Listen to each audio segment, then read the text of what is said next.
Tahukah kalian bahwa Islam juga berperan penting dalam melawan kolonialisme? Seperti topik hari ini, kita akan membahas tentang tokoh Islam dalam melawan kolonialisme. Kita akan membahas dua diantaranya, yaitu Kiai Haji Hashim Asy'ari dan Kiai Haji Ahmad Dahlan. Yang pertama akan kita bahas adalah Muhammad Hashim Asy'ari. Beliau adalah seorang ulama yang lahir pada tanggal 14 Februari 1871. Beliau juga diberi gelar sebagai pahlawan nasional, serta merupakan pendiri sekaligus Rais Akbar atau pemimpin tertinggi pertama organisasi massa Islam, Nahdlatul Ulama.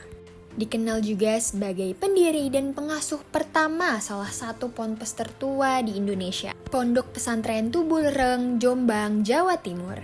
Beliau memiliki julukan Hadratus Syaikh yang berarti Maha Guru dan telah hafal Kutub At-Tisy'ah atau 9 kitab hadis.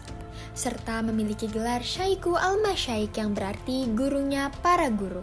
Ia adalah putra dari pasangan Kiai Haji Asy'ari dan Nyai Haji Halimah.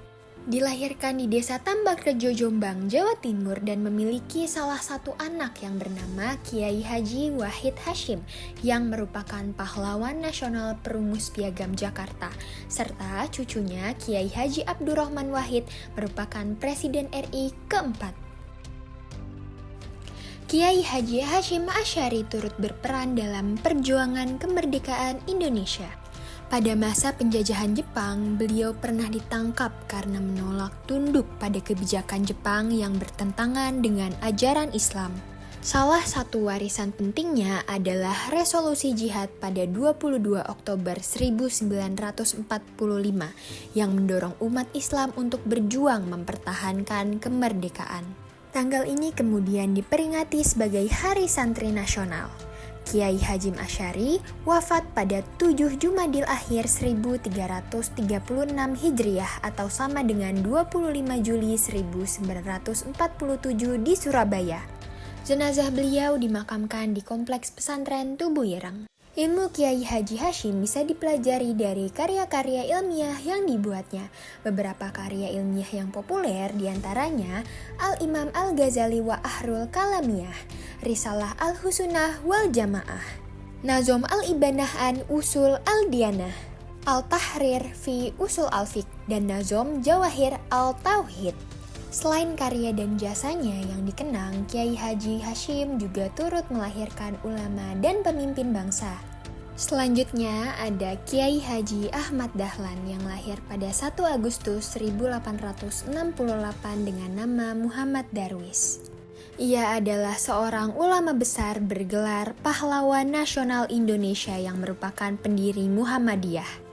Beliau adalah putra keempat dari 7 bersaudara dari keluarga Kiai Haji Abu Bakar. Kiai Haji Abu Bakar adalah seorang ulama dan khotib terkemuka di Masjid Besar Kesultanan Yogyakarta. Dan ibu dari Kiai Haji Ahmad Dahlan adalah putri dari Haji Ibrahim yang menjadi penjabat penghulu Kesultanan Yogyakarta Hadiningrat pada masa itu.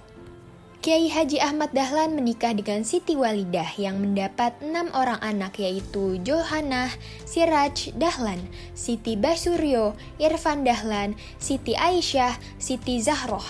Di samping itu pernah pula menikah dengan Nyai Abdullah. Dia juga pernah menikahi Nyai Rum, adik Kiai Munawir Kerapyak. Dahlan juga mempunyai putra dari perkawinannya dengan Nyai Aisyah, adik ajang penghulu Cianjur yang bernama Dandana. Dia juga pernah menikah dengan Nyai Yasin Pakualaman Yogyakarta. Beliau juga memiliki jasa yang besar. Beberapa jasanya adalah: yang pertama, Ahmad Dahlan telah mempelopori kebangkitan dari umat Islam di Indonesia untuk menyadari nasibnya sebagai suatu bangsa yang terjajah dan masih harus banyak belajar serta berbuat banyak. Yang kedua, melalui organisasi Muhammadiyah yang ia gagas, Ahmad Dahlan telah memberikan banyak ajaran Islam yang murni kepada bangsa Indonesia. Selain itu, ajaran yang dibawa oleh Ahmad Dahlan dapat menuntut kemajuan, kecerdasan, hingga beramal bagi bangsa Indonesia dan umatnya, tanpa melupakan dasar dari iman dan Islam. Yang ketiga, melalui organisasi Muhammadiyah yang ia dirikan, Ahmad Dahlan telah mempelopori amal usaha sosial serta pendidikan yang sangat diperlukan dalam kebangkitan serta kemajuan bangsa dengan jiwa serta ajaran Islam.